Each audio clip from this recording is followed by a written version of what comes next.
gave an exercise to our students that you please find out all symbols of all religions and tell me if any symbol of any other religion or philosophy or an ashram or any other guru ever can match the completeness, wholesomeness of Om in describing the truth. It cannot. It's not possible. Om by itself is so complete because we experience these three states. We are either awake or we are in dreaming state or we go into deep sleep state, or beyond that there is one state of awareness. That awareness flows through all the three states. That awareness only makes us awake. That awareness only keeps us in dream state. That awareness only withdraws us back into nothingness. But it remains.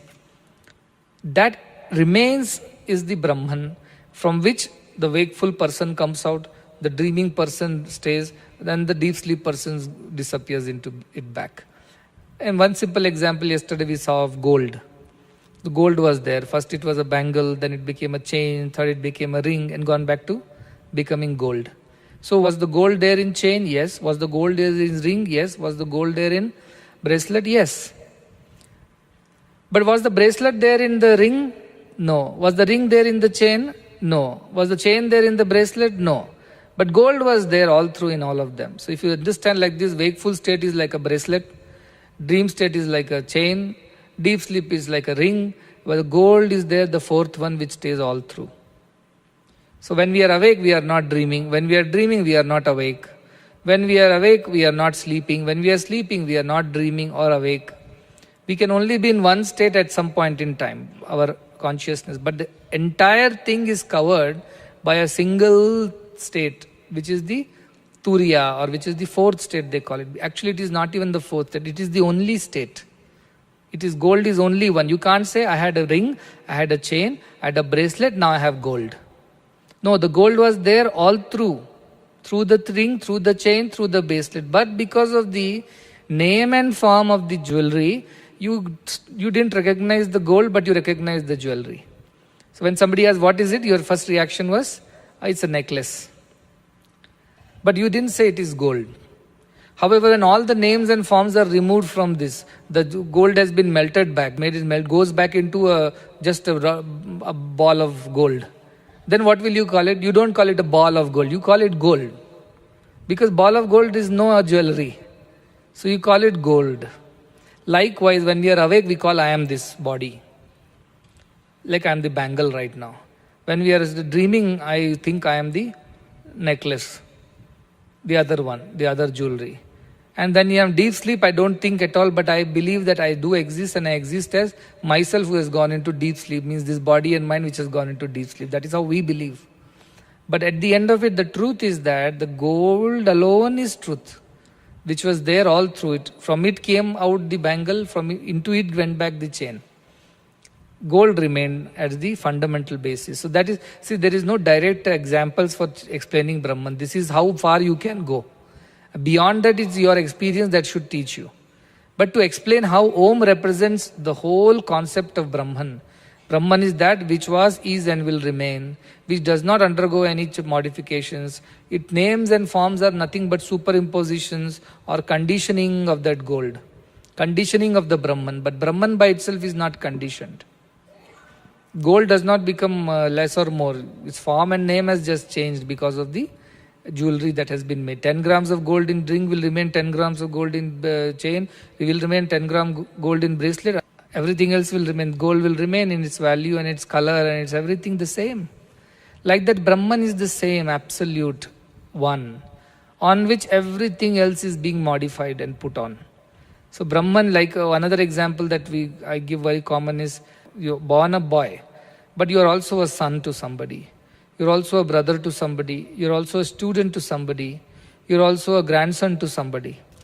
Now you are the boy at the fundamentally. You are only becoming grandson. When your grandfather comes, you behave like a grandson. When your teacher comes, you behave like a student. When your father comes, you behave like a son. And when your sister comes, you behave like a brother. Where did this brother or son or grandson or student come out from? All these came out from you. It's all conditioning of you based on these situations. But you alone were Likewise, if you just extrapolate it straight all the way to Brahman, Brahman alone is. On Brahman, all these superimpositions are happening. One moment Brahman is looking like the body. Another moment Brahman is being thought of as the mind and the emotions. Another moment Brahman is being experienced as the experience of happiness or sorrow. Another moment Brahman is just awareness. So what is Brahman is what is asked. Brahman is all of this but none of these. And all of this is dependent on Brahman, but Brahman is not dependent on these. Gold is not dependent on the ornaments. Ornaments are dependent on gold. If a gold you remove it from suppose there is a bangle, I say I'll remove the gold from it. Will the bangle remain? No, it won't remain. It will disappear because gold disappear. Likewise, the whole Jagat, all the experiences that we are going through, waking, dreaming, sleeping and beyond, everything is dependent on Brahman. So Om has been so very correctly selected as the symbol of Brahman. In fact, it is Brahman because it is so apt, so perfect in its representation of Brahman. Because when you open your mouth, a sound comes how? Sound uses the entire mouth. So different parts of the mouth are used for different parts of sounds. Something comes out from your palate, something from the soft palate, hard palate, something from the tip of the tongue, something because of the teeth, something called, these are Vyanjana and Swaras they call it in Sanskrit. The lips are one type and teeth is another, Dantya, Oshtya, Nasika, all these kind of sounds that you produce. Now think all the sounds they can produce on earth. Every sound is covered under Om, it says. Think from your point of view. When you open your mouth. Ooh, when you're closing the mouth. And when you have closed the mouth. And fourth is silence. All sounds of the world are captured in Om. And sound was the closest to Brahman. The first thing that came out of Brahman is what? Akasha. Akasha was having the quality of sound. And that sound which covers everything is the closest representative of Brahman. A father's closest representative may be son. Or a husband's closest representative is wife. Likewise, the closest representative of Brahman is the sound, and that sound is perfectly captured in one syllable called Om, Omkara. A jagrata avastha. From silent. Now first you are in silent mode. If you have to produce sound now, mouth opens. You became awake, jagrata avastha. Srishti happened. Then you are sustaining the sound. Sthiti is happening. You are doing, sound is going back. Laya is happening. And finally at the end, silence, again to silence. So that is the idea of Omkara, that how perfectly it represents Brahman. So if our Yama says, if I have to tell you briefly about Brahman, it is this one sound called Omkara. If you understand its secret, you will understand Brahman. So what is Brahman is none of these sounds. Neither it's A, nor it's U, nor it is It is the fourth. Or another way of looking at it, it is the only one which pervades all the three states. Silence is there in all the sounds. Think about it. Silence is there in all the sounds. Sounds are nothing but modifications of silence. Like ornaments are nothing but modifications of gold. Like that, sounds on the world are nothing but the modification of silence. Silence alone was, is and will remain after all the sounds emerge, sustain and disappear. That is the idea of Brahman. It alone is, was and will remain when all this Jagat comes and goes. The dreamer comes and goes, the waker comes and goes, the sleeper comes and goes. What remains is that awareness, that pure consciousness. That is why a very nice shloka from Vidyaranya Swami's Drigdrishya Viveka, it explains this very correctly. It says, Asti, Bhati, Priyam, Rupa, Namam, Iti, Pancha Amshakam. 5 things are there. Asti. Asti means it is, that's all. Bhati means it is shining, or it can be made known. Awareness. Priyam, it's pleasant. It's very nice. And then That is the feeling part of it, emotion part of it. Then you have Rupam and Namam. Then a form, and then form should have a name. So these are the 5 aspects to everything in the world. You try and observe for yourself. Whether it's you, your mother, father, son, daughter, any object, dead, alive, animate, inanimate, everything has these 5 things. And then what happens? It says, Adyatraya Brahma Rupam. The first 3 are the Brahma Rupam, the higher ones. That is Asti, Bhati and Priyam are the higher ones. Jagat Rupam Tatah Dvayam. The last 2, name and form, are called Jagat. So the moment you drop the name and form, everything goes back to the state of Brahman, is what it is said. You think like that. The moment I drop the name and form of the bangle, it goes back to becoming gold. The moment I drop the name and form of the bracelet, it goes back to becoming pure gold. Only as long as the name and forms exist, the differences exist. Otherwise, we are just the same. Water is water, but you put it like children make ice candies in home. They put it in the fridge, in different designer vessels, like a Mickey Mouse shaped mold is there. And they have a star shaped mold. They make ice candies. They put water, put some color in it, and put something, and then put a stick. And when it freezes, they take it out and keep licking it, sucking on it. But all of them are ice. All ice is water. It took the form and name after it was put into a mold. If you take all the ice cubes which are there in your refrigerator, put it in a bottle, they all will look different. This cube to second cube, you can count 10 cubes. Leave it for 10 minutes. All becomes water. You can't identify which cube went where. You can't trace them. Likewise, Jagat is just the Nama and Rupa. That's all is Jagat. Remove Nama and Rupa, everything is one. Everything is same.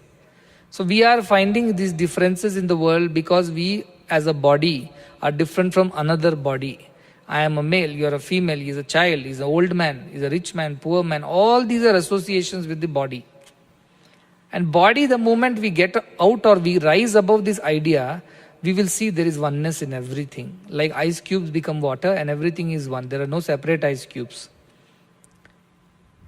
This is just the modification of water. Likewise, this whole world, the animate and inanimate, is just the modification of one Brahman. Like all sounds are modification of silence. Like all ornaments are modifications of the same gold. That is the basic idea of Vedanta. Everything else is a modification. That is why Shankaracharya would say, Brahma Satyam, Jagan Mithya in the first level. World is an illusion. Brahman alone is Satyam. Why? Ice cube is an illusion. Water alone is Satyam. Ornaments are illusions. Gold alone is Satyam. Sounds are illusions. Silence alone is Satyam. Because from that only everything emerges. In that only everything is sustains. And into that everything goes back. The 3 aspects of Jagat: Srishti, Sthiti, Laya, creation, sustenance and dissolution. All 3 aspects are maintained by Brahman alone on the substratum, the foundation called Brahman. That is the idea of Vedanta. And that is what Om represents so correctly. Because Om has got a sound called A, which represents the waking state, because as if you are opening the mouth is the beginning of something. U, it is the state, neither you are fully making sound nor the sound is fully disappearing. It's somewhere in between, like your dream state. And when your sound is now slowly disappearing. Till when? Till it becomes no sound at all. It becomes silence. Like you go to deep sleep and you become lost. So that is the idea of representing the Brahman through one thing called Omkara. And very beautifully the next shloka explains this Etad Deva Aksharam Brahma. This one Akshara which is Brahma, Akshara means that cannot be divided further. Now you can't tell me now that Swami, I broke the Om into A, and silence. So it has broken into 4. It's like breaking a cube of ice into 4 pieces of ice. That is what it will be. All 4 are ice only. You can't tell you told this is unbreakable, I broke it into 4. No. All are Brahman because the silence between the sounds is Brahman. I'm not talking about the the modification. The silence below is Brahman. The 4th one is Brahman. So Om is not further destructible. It cannot be broken further. So that is Akshara. That is why it got the name called Akshara. And why it's Akshara? Because Brahman also cannot be divided. It is one continuum. Though it is in all of us, like ice cubes are different, the water is one and the same. Water is a continuous thing. Water is not divided. Ice is being divided because it took a form and a name due to freezing. Likewise, think of yourselves like the ice cubes frozen and became man, woman, and all kinds of shapes and sizes. But truth of yours is only your Brahman, one continuous Brahman. It's not even like my Brahman is different. And one ice cube says that no, the water of mine is different from the water of yours. No, they are illusions. Substance is at the end H2O only. Do what you want, it is H2O only in all water. Yes, it can be sweet water because a little modification has happened of sugar being added. It can be salty water because salt has been added. But break it down to the fundamental non-breakable level. It is all H2O. Can it be anything else? Can some water be H3O or H2O, O4, O2? They are not water then. There are other kinds of chemicals are there. Heavy water, we call it deuterium. Nothing else is water. Likewise, the colors and the tastes of the water may change because you've added engineering degree to one and medical degree to another and teachership to one more fellow, singing to another, playing to another, mother to one, father to one. These are all like colors added to the same ice candy. So they look like colorful ice cubes. But if you break it down further till it cannot be broken any further, you will find there is only one commonality between all, which is H2O. And that is our reality. We are Brahman at the foundation, the basic level.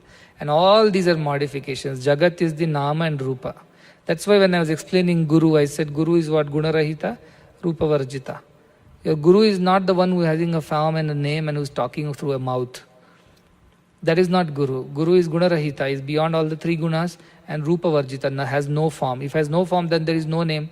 Only a form can have a name. So this disappears. That is how the Brahman is to be understood. As I said, if you're Uttamadhikari, you will get it just like that. If you're Adhamadhikari, tomorrow I can come back and ask you. So what did you understand of Brahman? Then you will have different answers. Elephant is a rope, elephant is a wall, elephant is a leg, elephant is a fan. Like 4 blind men, you will tell me 4 answers for Brahman. So that is why you have to sit and think about this. It just doesn't come like that. Na medaya na bhauna shrutena. It doesn't come just like that to your head. It has to be sat and thought. Think of ice cube, think of gold, or think of a clay pot. Clay pot is the example that Upanishads use, Chandogya Upanishad use. When Shvetaketu comes back from like this Aparavidya, after finishing his PU and engineering, he comes back home. And then father asks, what did you learn? I learned everything, you know what, this happens like this, that happens like this. All right, did you learn that, knowing which everything else is known? What is that? Did you know about Brahma Vidya? He said, what is that? I don't know anything about it. Like most of the college graduates, if you ask them what is Brahma, they will not be able to understand. They'll think Brahma is that Brahma, Vishnu, Maheshwara, Brahma. No, not that. Brahma is also the higher idea of Brahman. What is that? Nobody knows. So he was like that. Then his father sat there, Uddalaka said, sit down, let us discuss. And then he showed him that there are various clay pots are there. But what are they? At the fundamental level, they're clay. The pots are different. One is round, one is tall, one is short. But everything is clay. So Mrittika ityeva satyam, he says. This alone is truth. The clay alone is truth. Pots are variations. Pots are all modifications. In a way, pots are illusions. The truth is that the clay alone is the real. Like that Brahman alone is the real from which we all are made. See how beautiful it is. Our culture says you are made of God. Your fundamental building material is God only. How elevating is this thought? I am God, that is Vedanta. You are none other than God. In fact, it says, Jivo Brahmaiva na paraha. You are not different from God. You are God. Then why am I behaving like this? Why I look like this? Why I think like this? I am so papoham, papamatma, karmaham. Why I am thinking like this? That's your illusion. That's the illusion that you think that you are not God is your problem. Truth is you are God. Just think you are God, you will become God. Yamati sadhate. Just think you are God, you are God, you are God, you are God. That is why 4 Mahavakyas were given to us. Am Brahmasmi, Prajnanam Brahma, Ayamatma Brahma, Tattvamasi. Ayamatma Brahma is from Mandukya, where this Om has been described, all these things. Am Brahmasmi from Brihadaranyaka. Prajnanam Brahma. Where is Prajnanam Brahma from? Aitreya Upanishad. Prajnanam Brahma. The last word of Aitreya Upanishad is Prajnanam Brahma. So this way, all Upanishads have taught that you are that, you are that, you are that. Other than that, we believe everything else. That is why I always laugh. That is the problem, because we believe that. So that is why I started this Upanishad, the story that a lion cub got lost in the group of sheep. And then thought it's a sheep. Till the real lion came and showed him that you are not a sheep, you are a lion. Don't believe that you are a sheep. That is what I am saying. That is what Upanishads are saying. You are divine. That is your fundamental truth. That you are none other than divine. If you have thought anything in you is not divine, you are mistake. That is your illusion. Everything in you is divine. It is the divine which makes you think, speak, act. But why do I speak bad? Why do I think bad? Why do I act bad? These are all modifications to that pure divinity. By what? By your mind, your ideas, your associations, all that you have picked up on the way. So get rid of all of them. The final, absolute, fundamental building material of you is Brahman only. There is nothing else. Gold only. Everything else is added to gold, removed from gold, but final gold is gold, which is not changing at all. So that is the idea of Om. Very beautiful practice is there. He says that etadyeva aksharam brahma, etadyeva aksharam param, etadyeva aksharam gyatva, yo yadichati tasya tat. He says etadyeva aksharam brahma. This particular one aksharam, etad iti eva aksharam brahma, 16th one. So Brahma is one. Then he says etad eva aksharam param. Also says param. Now param is Brahma or Brahma is param, or what is it? Why these uses two, Brahma and param? See the idea. Now you have to get into Aitreya Upanishad, because all of this is not so straight. You may just pass on saying that Brahma, Param, everything is same, let's move on. No. There is a subtle difference between what is Brahma and what is Param. So in the beginning, Aitreya Upanishad says, in the beginning there was this. There was this, idam. This. Agre asit. In the beginning was. This was there in the beginning. What was? It doesn't talk about it. Doesn't tell it was a male or a female, it was old or young, or it was intelligent or dull. Nothing it says. In the beginning, this was there. That's all. This one thought. What it thought? Let me create the lokas. Let me create different worlds. It thought. Just thought. It didn't do anything. It just thought, let me create world, and all the worlds got created. Like in your mind, if you think, let me have an ice cream, immediately my ice cream gets created in the mind. Does it need you to go to a shop and buy? In mind, anything can be created. That's all he thought. Let lokas be there, and lokas got created in his thinking, in his thought. And from the loka, he said, each of these lokas should be occupied by some lokapalas. Suppose I create a campus, I have to put a chairperson there. So like that he thought, who will be the chairperson for these lokas? So he created some deities out of it, some forces of nature that will occupy these lokas. 4 lokas he created, then created deities for these lokas. Then what happened? Suddenly all this material that he had created, loka is like the initial, that gas, dust, whatever we call it, before the Big Bang. All that material got created. And from that material came what? Suddenly it took a shape of an egg, and like egg hatches itself on its own, this hatched, and eyes popped out, nose popped out, tongue popped out, mouth, ears came out, and navel came out, all the organs of reproduction and excretion came out, skin came out, hair came out. Like that it goes on describing, mind came out, heart came out. On its own all this is happening. If those who are biology students, you should see how a cell divides itself. Have you seen a cell division? At least you have seen in diagrams. On its own it divides. Do you go and tell cell, now divide, 10, you should divide into 2. No, it divides on its own. It has its own intelligence. It just decides, now I am going to divide myself into 2. My nucleus will split into 2, and my body will split into 2, whatever. Cytoplasm, mitochondria, everything will double, and everything will become 2, 2, 2. Now, suddenly these 2 cells decide, I want to further divide into 2. It goes on dividing on its own. A cancerous cell is the best example. It keeps on dividing itself. That's why it's cancerous. Cancer cell is not some poisonous cell. It's not some viral or bacterial infection. No, it's your own cell. It's continuously dividing itself. In the process, it's eating away other cells, other energy of other cells. It just doesn't know how to stop dividing. Therefore, it's called cancer. It's a modification of your own cells. The disease is just a modification of your own healthy status.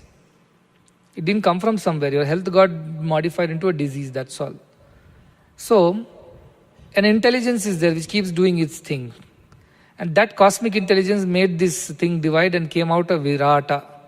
So first was the this. And this started thinking. Thinking became some loka, some material got created. From the material emerged the first being with all the faculties. And from there came the second and then many, many beings, and it started multiplying like that. The first being was neither a male nor a female. It was just a being with all the functions possible. And then it became male and female according to various reasons, and it started multiplying. Thing is that all this is said in 4 paragraphs, but the science would say this happened over millions of years. First there was gas, and then the gases were reacting and interacting, and some of them consolidated, and there was a huge explosion, big bang, and then a lot of matter flew out of that gaseous cloud, and then that's how planets formed, stars formed, and these planets, some of them got together around a star called Sun, and that became a solar system, and that became a part of the Milky Way galaxy, and which became part of this particular universe. And there are many universes, and there are continuously universes are getting created. Multiverse it's called now. There's no universe in the universe. It's a multiverse. So that is what, and all this is described in Aitareya Upanishad in a very short way. That there was this, and then it thought it should create something. It created lokas, which are like Amba, Maricha, Mara and Apa. Amba means the higher heavens. Maricha means that's where the shining happens. That is the intermediate space, the sky. And then Mara means that loka where people die. Mara means that where people are born and they die. And Apaha means water. So he created these 4 elements in the beginning. Space was already there. From there he created, space means nothingness, that space came. From space came the air, which fills the intermediate thing. And the shine Maricha. Maricha loka means all the shiny thing, means heat, means fire. Then Apaha and Mara, that is Prithvi and Jala. All these elements got created. Gas became liquid, liquids became solid, and that solid there were cell reactions and life emanated. And from these life, single-celled animals, these multiple complex organisms started coming of all kinds. And then from that, we humans have come, which is the epitome of the creation. So all this is what science will describe in a long way. And Aitareya Upanishad, imagine these fellows did not have any science labs or any binoculars or any telescopes and microscopes to decide all these things. They just knew by intuition. Brahmavid Brahmaiva Bhavati. They came to know of what the intention was, the original idea was of creation, how it was created. It's very beautiful. That is why you should read Upanishads. On your own, read the other Upanishads, at least summary of it. So you get some idea of how rich was our understanding of everything. So now why I told you all these things, because in the beginning it alone was, they say, it alone was. That it is called Param. That it, which was in the beginning, that is called Param. This Param, where it was, the place there, where the Param means it does not have a house or a address that this is where you go and you can meet the it. It doesn't have that. So below that is a loka called Brahma Loka. When this it modified itself and started thinking, it's called Ishvara. And that Ishvara is one aspect of the same it. And from there came the Hiranyagarbha. Hiranyagarbha was the gaseous cloud, the mass, the first material, building material of the universe. And from Hiranyagarbha came the first being with all the faculties called Virata. And from Virata came whatever the beings came. So we remember the first chapter we heard, when you do Nachiketa Agni, where do you go? You go to Virata level. It's the highest of all. Then if you do this, he said yesterday, even Abhayasya Pare, you go beyond fearlessness, that is the Hiranyagarbha level. Beyond that is Ishvara level, which is the thinking Brahman. So when you see about Brahma here, he is referring to that thinking Brahman here. And Param, he is referring to the absolute Brahman. So there are 2 types of Brahman we require. And now again more complication, but one is called Saguna Brahma and another is called a Nirguna Brahma. Nirguna Brahma is that which was in the beginning and its only quality was it was. Asti.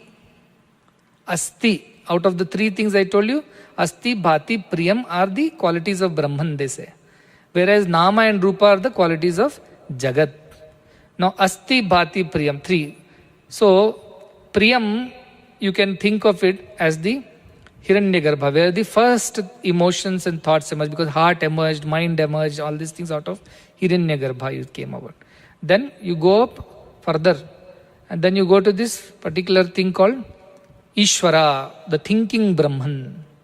So thinking Brahman is what is referred to here as Brahma. The thinking Brahman is called Ishvara. And then you go one more level deeper, the non-thinking Brahman, which was it. So thinking Brahman is Bhati. Why? Because it thought. It means it became aware. So Bhati is the awareness, or the one which shines, or awareness. And then a non-thinking Brahman, the absolute zero thought Brahman was there.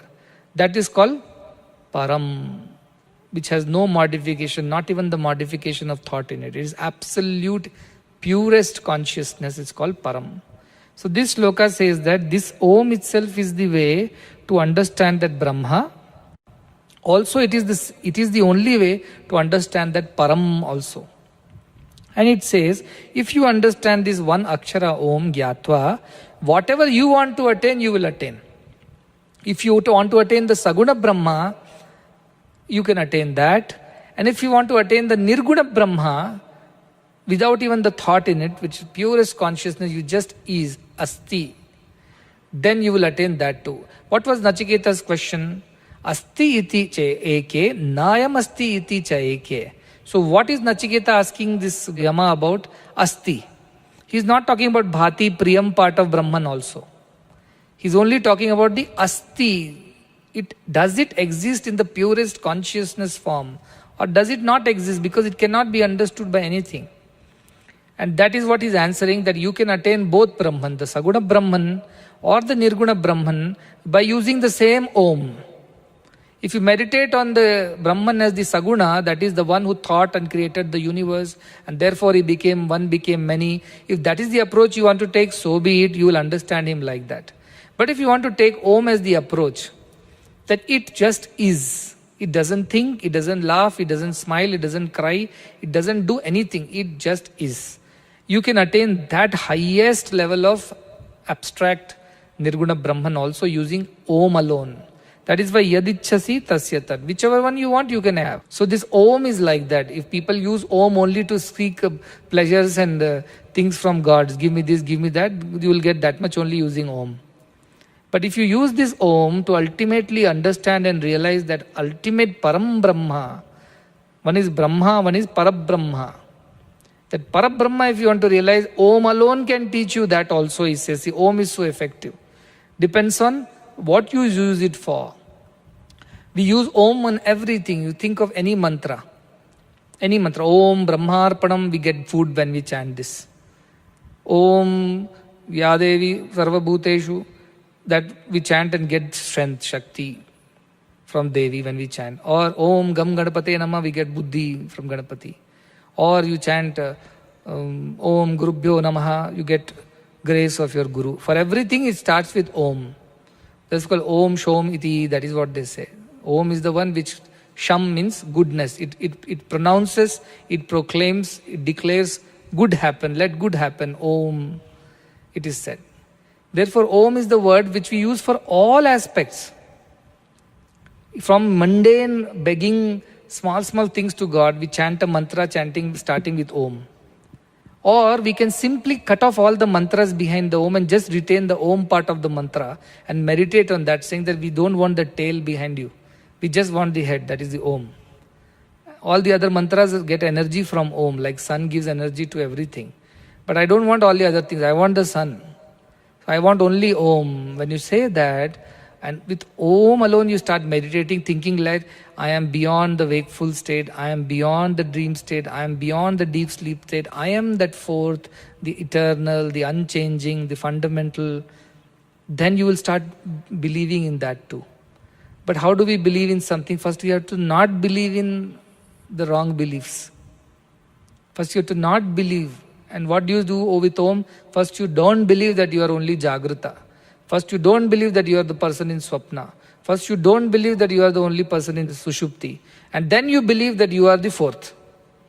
So both things are covered by Om. The discarding of one part and the accepting the other part, both are covered by this one mantra called Om. So Om is a mantra by itself, though it's a single syllable mantra, Om. Om also has a beautiful mantra in Mundaka Upanishad that how you can attain Brahman, that idea of Brahman, merge yourself in that idea using Om. He says, Pranavodhanu sharohi atma brahma tad lakshamuchyate apramattena vedhavyam sharvat tanmayo bhavet. This is from Mundaka Upanishad, where there is a meditation given using Om as the basis. What it says, Pranavodhanu. Om is also called Pranava. Pranu is a, Nu is a dhatu, from means to fall at somebody's feet or to pray or to worship. So Pranava is a way of worshipping whom? Brahman, who is otherwise not known. So Om is called Pranava. So Pranavodhanu sharohi atma. Yourself, you imagine yourself to be Shara, means the arrow. So Pranava is the, Omkaram is the bow. And you are the arrow. Your mind or yourself, as you imagine yourself to be, you are the arrow. And what is the goal? Where should this arrow go and hit? Brahman. Tad lakshamuchyate. The goal of this arrow is to go and hit Brahman. Means meet Brahman, merge with Brahman. And what happens? Apramattena vedavyam. Apramattena means without making a mistake, the unerring one. The one who is very focused, he will not make a mistake. Think of an archer who is shooting. For that moment, they are even advised not to breathe, because even breath can shake them and then they may miss the target. So all these Olympic shooting championships, they are advised at that moment they don't breathe. So pranayama is a big exercise for the Olympic shooters. Because pranayama, because if you breathe, there is a slight vibration in your body. That can actually deflect the shot. To that extent, you have to preserve your steadiness. So apramattena, steady mind without any mistake, shoots it. And where it is go, the arrow goes and hits the Brahman. And it means you become one with Brahman. When the arrow meets the target, it becomes the target is out. This is the imagery with which Om has to be practiced. Like this Atma, and there is a Brahma is a Laksham, and you hit and it will go and exactly meet Brahman. Provided you don't make a mistake. What are the various mistakes we can make? There are plenty of things we can do, but one thing, we are distracted. Our mind is distracted, body is distracted. Because of that, we will not be able to achieve the oneness with Brahman. So only the person whose mind is absolutely steady, undistracted, untempted, very focused, such a mind, which strength, two things are there. One, focus, two, strength. If you have very good focus but no strength, it will fall here only, arrow, at your feet. But if you have a lot of strength and no focus, it will go and hit somebody else. But you should have focus and then strength. When both come together, then only you are able to hit the target. So this upasana, this meditation has been given in Mundaka Upanishad. Your strength is, your steadiness is, where does it come from? Your strength comes from your vairagya, detachment. If you are attached to anything, you become weak. That will be the reason why you will not be able to take a decision properly, why you will not be able to do the right thing, because you are attached. Dhritarashtra was attached to Duryodhana. Can't think right. Even Arjuna finally came to the battlefield and said, I don't want to fight this war. Why? Because there is attachment in him. Attachment to Dronacharya and attachment to Kripacharya, Bhishmacharya. That attachment was not allowing Arjuna to think right. So that was Arjuna's weakness. Likewise, our weakness is our attachment. So mind which is attached to anything other than Brahman, that's why Brahmacharya. Anything other than Brahman will be a weak mind. It will not be able to go all the way. It will fall off halfway. And tapa. Tapa means what? That strength and focus. Why you are not distracted? Your mind is very focused. So Brahmacharya, tapa, that is what it is. Shraddha, tapa and Brahmacharya. These are the three things in Prashnopanishad. Pippalada Bhagavan tells all the 6 disciples to practice for 1 year. Tapo, Brahmacharya, Shraddha, Samvatsara, Samvatsyatha. Practice for 1 full year, then let us talk about your problems. So that idea of tapaha, which has been mentioned, the Yama said, no, tapansi, and then Brahmacharyam and Veda. Veda is the Shraddha, that is Shratrasya Guru Vakyasya, Sattva Buddhi. That was the first step Here also, like in Prashnopanishad, Yama says, Sarve Veda Yad Padma Amananti. So Veda means the Guru Vakya or the Shastra Vakya. Second thing, Tapamsi Sarvani Chayad Vadanti. Tapa is all these things I told about. Sharira Tapa, Vangmayi Tapa, Manas Tapa. All these values you have to practice. That will give you the steadiness. And strength will come from Brahmacharya. If you don't have Brahmacharya, you will not have enough strength to shoot the arrow all the way till the target. That is why don't distract, don't ruin your energy and mind in unnecessary distractions and attractions of the senses. Everything is to be controlled. Brahmacharya is not merely about a distance from gender problems, issues. It's also withdrawing your eyes from watching unnecessary things, ears from hearing unnecessary things, tongue from eating unnecessary things, talking unnecessary things. All experiences of the world have to be withdrawn and all the focus has to be turned towards God. That's why students were called brahmacharis, because their only one and only purpose was to realize Vidya, good God. All other distractions were not there. And Gurukulas were created in such a way that there were no TVs, there were no movies, there were no malls, there were no eateries, and there were no problem of kerosene and matchboxes. So everything was safe inside a Gurukula. Therefore, Gurukula system, education to help you to practice brahmacharya, to help you practice tapas, to help you develop Shraddha in Vedas and Shastras and Upanishads, this is the idea. Why I took so much time to explain these shlokas is because there is such deeper ideas in these shlokas. Simple 3 words called Veda, Tapa and Brahmacharya means a lot. And with that only one is able to understand. And then he gives the meditation on Om. Please sit and think about the meditation that has been taught. And you practice that meditation also all the time. But anything you touch, sound, the final sound that remains, the residual sound of everything is Om. After that it's only silence. Anything that I do is Om. Whole universe is filled with this very fundamental vibration called Om. Think about it.